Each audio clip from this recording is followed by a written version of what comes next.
Oi, gente.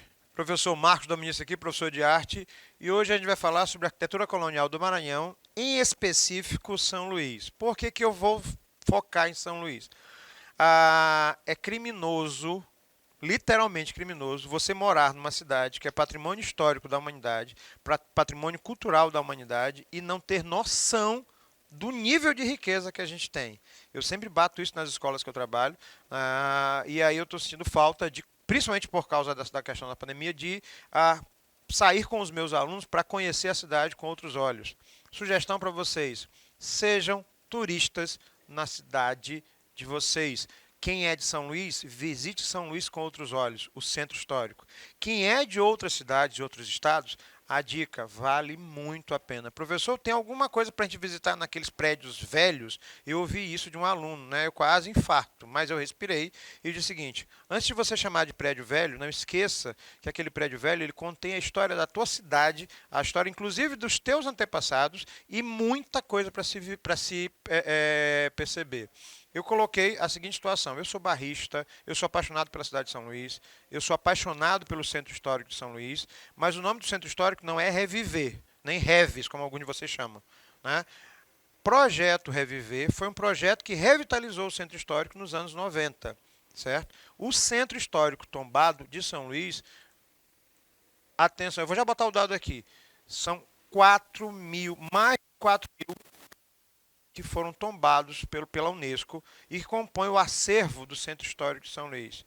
A Praia Grande, que é justamente o que eu digo que é a área mais turística, com os prédios mais chamativos, onde a gente tem a sexta rua mais bonita do Brasil, é talvez o chamativo. Só que a gente tem um centro histórico bem maior do que se imagina. Ele é muito maior do que se imagina. Talvez seja um dos maiores centros históricos do país. Gente, tem mais de 4 mil prédios. O lamentável disso, eu estava comentando aqui no estúdio, que eu fiz uma pesquisa sexta-feira recente, e eu deixei para fazer bem perto, né? Porque eu queria ter noção de como a coisa estava. Eu fiquei muito triste porque eu vi prédios que foram demolidos e transformados em garagens, prédios que estão literalmente largados à decomposição, e a gente vai perdendo muito da beleza que é o nosso centro histórico. Sobrados, eiras, beiras, telhados, portas. São Luís é poesia. Vista de cima, vista de baixo, vista de todos os lados, né? Eu comentei, gente, que coisa maravilhosa é você observar a Praia Grande, os partes do centro histórico de cima, né? Se alguém disser que isso aqui é feio, vamos repensar. Praça Gonçalves Dias, poesia pura. Eu não estou falando nem da poesia do próprio Gonçalves Dias. A visão daqui, eu tive o prazer. Deus me permitiu uma visão num dia específico, que eu estava na igreja dos Remédios. Essa aqui é a Praça Maria Aragão aqui embaixo. A Gonçalves Dias é vista de cima. E eu parei bem aqui, antes do casamento, que eu fui estar presente. E aí, nesse dia, tinha acabado de chover, o Rio Anil virou um espelho d'água, havia uma lua cheia ali, e ela refletiu e virou um espelho. Só faltava um barquinho para passar ali no meio daquele reflexo. Foi eu terminar de falar, aconteceu. É uma pena que eu não tive como documentar aquele momento, mas a memória fica. E se você disser que não existe beleza na nossa cidade, na nossa cidade, eu acho que a gente tem que repensar essa situação. São Luís foi fundada por franceses, mas eles foram expulsos logo após, em 1615. O interessante disso tudo é que esses 4 mil imóveis tombados, eles têm influência da arquitetura portuguesa adaptada ao clima, adaptada às características. O que torna a cidade de São Luís tão especial no que trata de tombamento pelo patrimônio histórico e por ser importante em nível mundial. Nós somos a única cidade do Brasil que tem a maior quantidade de azulejos nas fachadas das casas, dos casarões e dos imóveis. A única. Não existe outra cidade do país com a quantidade de azulejos de fachada que nós temos aqui. Ou seja, é único. Professor, mas São Luís é um assunto regional? Claro que é, mas também é um assunto nacional. Melhor, é um assunto em níveis mundiais, né? Rua Portugal, casarões coloniais. Antes de a gente falar sobre os casarões, pessoas moravam aqui no século XIX. Final do século XVIII você começa a ter construções, o século XIX ganha um boom econômico, é um outro fator para a gente entender, né? E aí a gente vai puxar mais pelo aspecto histórico, mas se você entender que o bairro rico de São Luís era aqui, a área nobre de São Luís era aqui, porque as pessoas que moravam aqui eram as pessoas mais ricas daquele período, porque o centro comercial era ali. Só tem um detalhe, o centro histórico ele não é reduzido só a essa parte da Praia Grande. O nome desse bairro aqui, vou voltar algumas imagens para você ter uma noção. O nome dessa área aqui é Praia Grande, mas subindo a região da Praia Grande, você tem uma igreja chamada Igreja do Carmo, ou Praça João Lisboa, ou Largo do Carmo, que era um pequeno bairro na época, que hoje não é chamado dessa maneira, é chamado de centro. E mais distante, uma região chamada de Esterro, ou seja, o centro histórico é bem maior do que a gente. Não é só essa região que a gente costuma ver nas ruas, que normalmente você, como turista, ou as pessoas que vêm de fora como turistas, percebem. Tem uma região muito linda, que é a região da Praia Grande, mas não são as únicas. E aqui eu fiz a pesquisa recente, justamente nessa periferia da região da Praia Grande, para entender como esse processo de preservação está acontecendo. Algumas praças estão sendo restauradas, há um projeto de revitalização do centro histórico, mas ainda tem muita coisa a se fazer. Bom, a gente tem duas áreas daquele período. A cidade alta, que era administrativa, militar e religiosa, onde tem a maior parte das igrejas. Por isso que quando você estiver em São Luís ou passando, observem que todas as igrejas são nas ruas altas. Você não vê igreja na margem, perto da área de mar. E a cidade baixa, marinheiro e comercial. Porto, porto, barco, barco e o forte, que hoje é o Palácio dos Leões. Bom, eu vou começar aqui para você começar a observar a cidade de São Luís, a parte do centro histórico, com outros olhos. Eu vou passar algumas e depois eu volto. Então, primeira casa, segunda casa, terceira casa, quarta casa. Vou voltar à primeira. Alguém notou que cada casa dessa tem um aumento de janelas? Então, quando uma casa, eu sei que parece engraçado o que eu vou dizer, tinha apenas uma porta e uma janela, o nome e a denominação que se dava era porta e janela. Por isso que alguns bairros de vocês, dos quais vocês moram, tem casas tão pequenininhas e tão juntinhas, grudadas umas das outras. Por quê?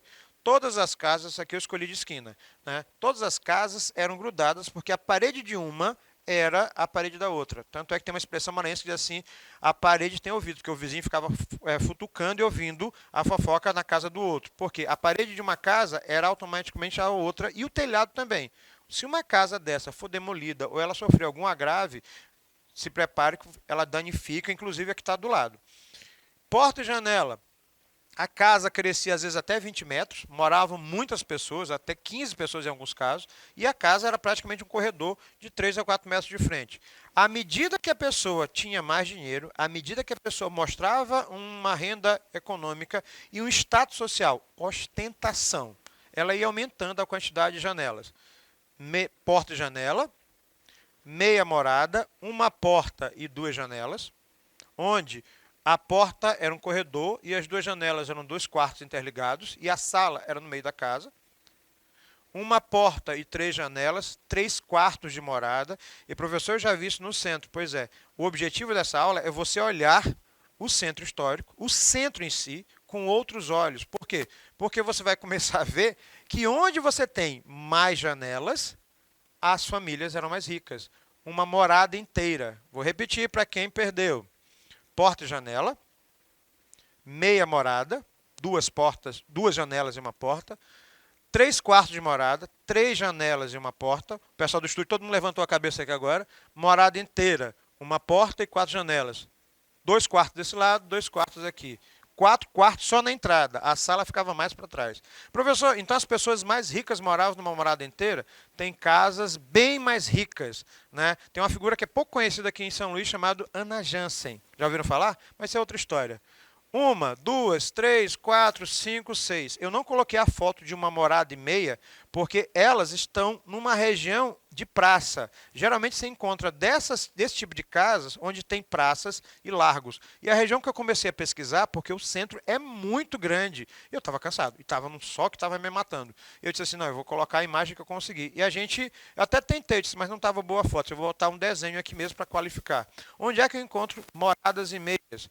a região da Praça Deodoro, a região da Praça Gonçalves Dias, regiões mais distantes, mas que tinham praças. Morar numa praça, nossa, era o top do top das galáxias na época. Por quê? Porque mostrava como a pessoa economicamente era. Mas eu quero ser mais imponente. Professor, mas que casa é essa? Eu até comentei. Quem é do interior do estado vai reconhecer rapidinho. Lá em São Bento tem muito, né? O pessoal está rindo aqui. Porta, comércio. Onde você tem, estou falando São Bento, mas é Baixada inteira. São João Batista, Viana, o que não falta é isso aqui. Os interiores mais próximos da cidade de São Luís, você encontra muito desse tipo de construção. Quando você tem uma construção dessa, antiga pra caramba, que você não sabe de quando ela foi feita e que tem muita porta, é um comércio. E se a pessoa morasse do lado, aqui tem um casarão que foi restaurado e destruído também. Ela poderia colocar uma porta e outra janela para dizer que ela morava aqui e o comércio era do lado. Como é o caso desse aqui, ó. Eu tenho 3/4 de morada com o comércio. Então, provavelmente, a pessoa morava aqui e o comércio dela era aqui do lado. E aí eu vou fazendo combinações. Então, deixa eu ver se eu entendi. Onde você tem portas, você tem um comércio. Porta e janela, morada inteira, meia morada de comércio, morada e meia, 3/4 de morada, meia morada. Então, comece a observar a cidade com outros olhos. 3/4 de morada com mirante e casarão. Já explicar para vocês o que é mirante. Mirante, essa casinha aqui em cima era o top da ostentação. Ah, minha casa, aquela ali da Rua da Palma, aquela que tem um mirante. Nossa, ele tem um mirante. Para que servia o mirante? Para nada. Aliás, servia.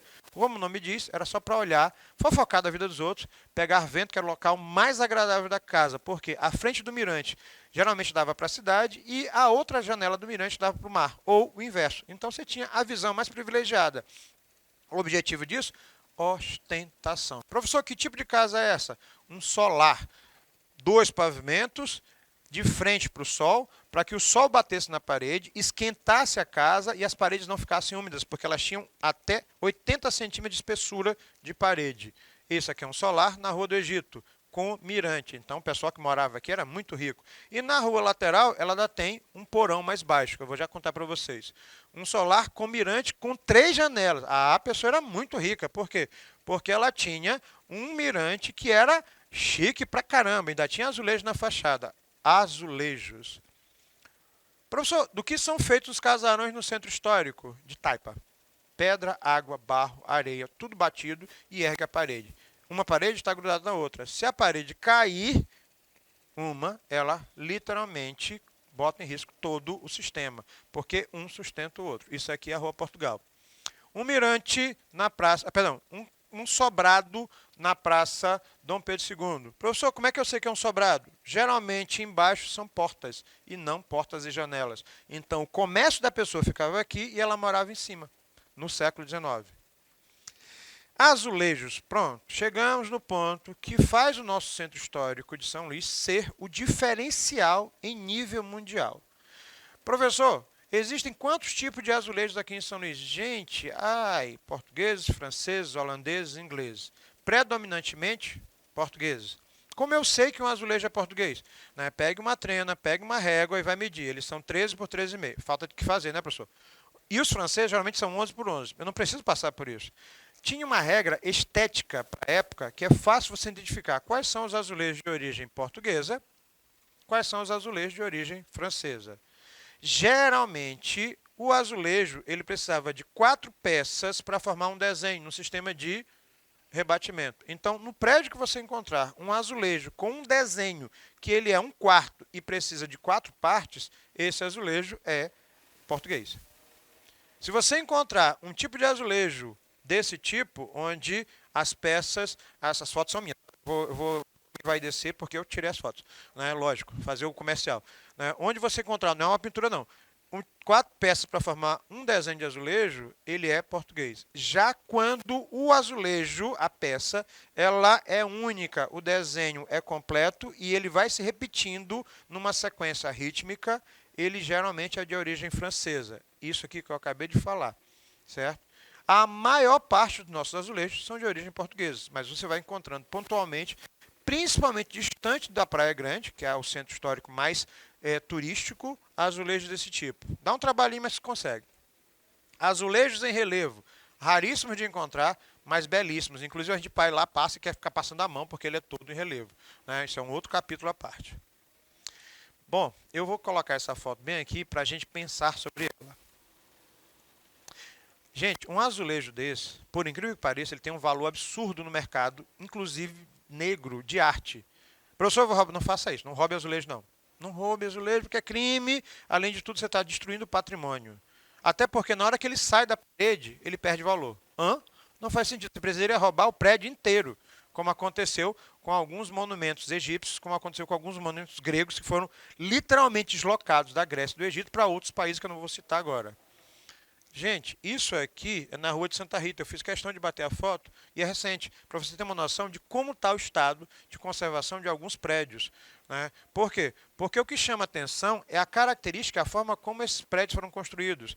Né? A implantação, você tem prédios em São Luís em forma de U, de C, do centro histórico. Como assim, professor? O prédio visto de cima faz um C, o prédio visto de cima faz um O.